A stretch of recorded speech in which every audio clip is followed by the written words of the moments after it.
Hello, everybody, and welcome to another wonderful day on the Bond Family Homestead. Today, I have got some butchering to do for rabbits. I'm not going to show you the butchering itself. I will show you how I'm set up to do that butchering. What else do we have planned for today? I think I might go over a few of our future plans. I'm not 100% sure yet. Just gonna have to play it by ear, see what kind of time we got tonight. So I'm gonna go next door. I gotta get some buckets of water to. I'll show you why. I'll tell you why once I get the water and everything over here. So it's time to get the day going. Alright guys, I got my water over here. These guys here are the ones that we're going to be butchering. What I do is I bring them over here, and I used to use a 22 to dispatch with. I don't anymore. Now I actually use my own hopper popper. You can see that this here is way up there, comes back down. Got this set up so I can use either end. That end is the end that I use for the rabbits. And I've got this end here. Down here it's a little grapple hook that I use for deer. As far as the hopper popper goes, I'm going to be making a more permanent hopper popper. I will show it on video whenever I get that done. So I dispatch them. They dispatch really quick and easy with the hopper popper method. And then I dunk them in water and I get them soaking wet. I do not dunk their back feet, but I hold their back feet up out of the water. I dunk the rest of the rabbit.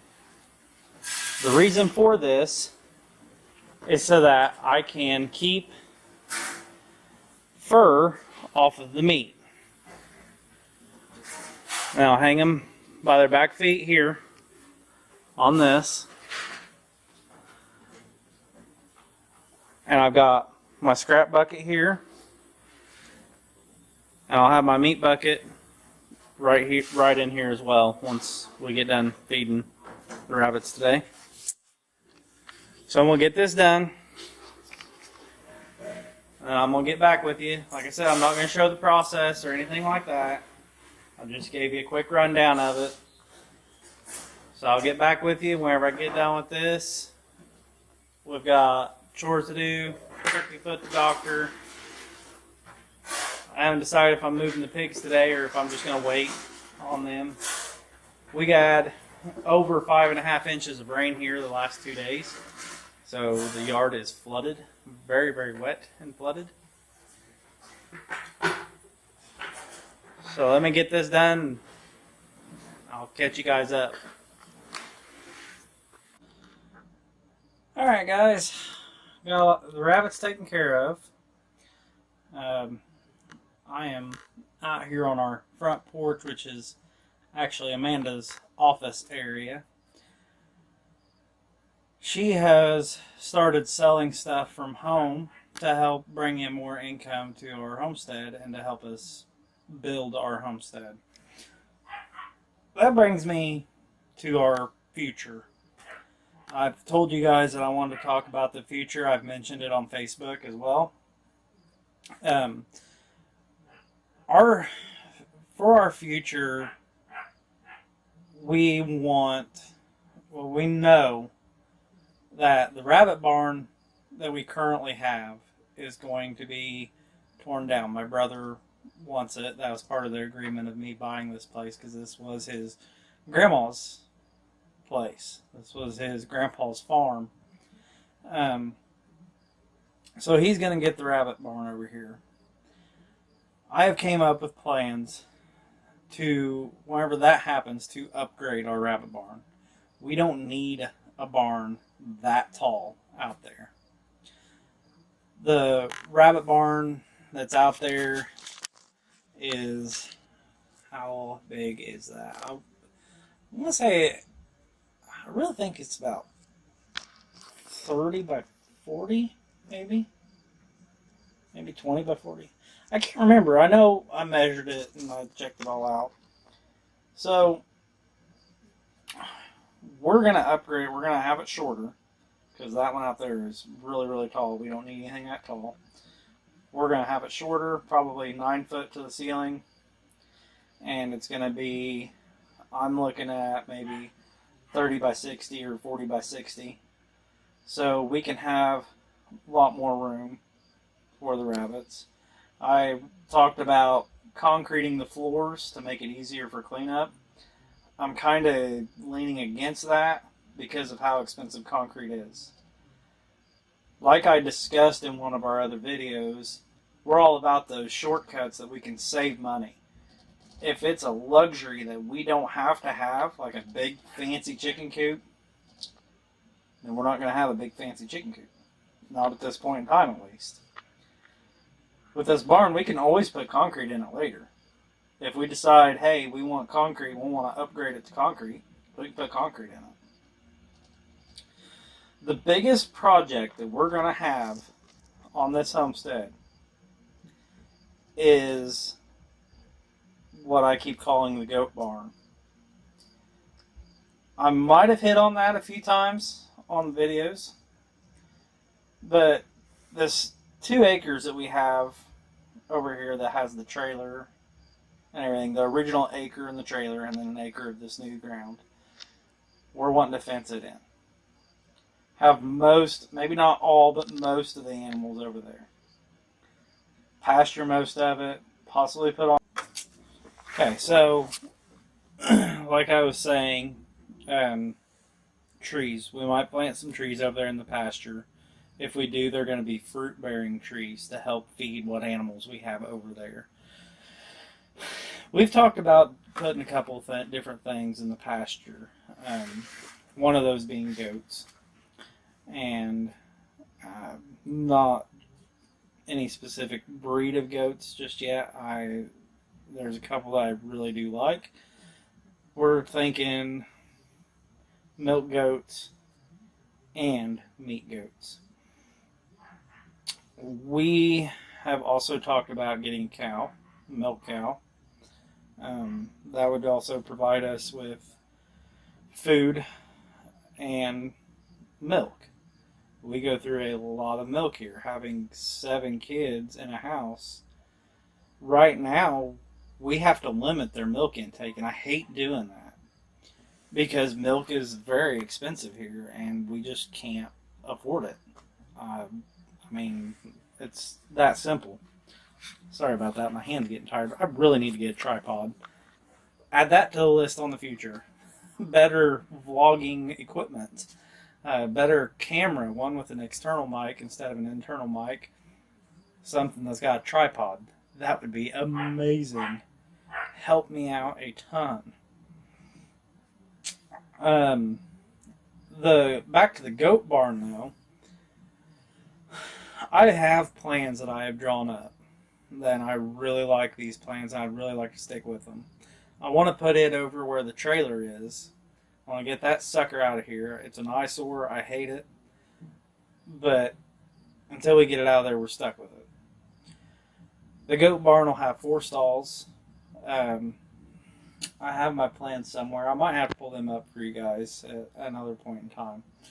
But it'll have 4 stalls. One of those stalls being a milking stall. They will be fairly good sized stalls. And the 4 stalls will actually take up half of the barn. There's going to be a 6-foot walkway where those 4 stalls are. So you'll have 2 on one side and 2 on the other. And the doors will be 6 foot. So I can swing a door open, and if I'm trying to get a specific goat or cow or whatever in a specific stall, I can swing that door open and latch it. And then that's the only way that they can go. I've mentioned chicken coops already. Amanda's grandma has a chicken coop. We've got to go measure it, wait on it to dry up now, and I'm going to load it on a trailer and bring it home to here. And I think that's going to mean a lot to Amanda because it was her grandpa's chicken coop, and we need more space. In that chicken coop, I want to fence off part of it and put a door towards the back of it. And then that way we've got chicks or whatever that we're trying to transition to being outside. I can lock them in that little area and let them get used to the coop, let them get used to the other chickens without them getting hurt. We have this year we've had a bad problem with chicks disappearing. And I think a lot of that has to do with the way that we transition them outside at this point in time. I don't like transitioning them the way that we do. We don't really have another option. The turkeys, currently where they're at, is the old chicken run. I want to take and put boards up, get rid of the tarp, put boards up, make my own trusses. The board, I'll probably, for the siding, I'll probably use wood slab because it's another economical way of homesteading for us. We can get wood slabs for a fairly decent price. We can get a whole big bundle for $10 at one sawmill. There's another sawmill. I'm pretty sure that they don't cost anything. And I'll be getting those wood slabs and using those for siding. Yes, they will let in some air, but the turkeys are already used to it. If the turkeys are used to it, it's not going to hurt them. I see a lot of things on Facebook. People scared that their chickens are going to freeze. Last year, we did not shut the coop door one time in the wintertime. Our chickens did just fine. We do not put a heater in our chicken coop. I might make a special about that whenever the temperatures start dropping and post it out there for everybody. Back to the turkeys. Once I get the materials that I need to convert the old chicken run, which is right now the chicken or the turkey area, I will convert it into a turkey coop. Right now they're in a 10 by 20 area. I don't like that. I don't like it at all. I want them to be able to run loose. I've got some stuff to go pick up from a friend of mine. You all will meet him. It's from TNR Farms.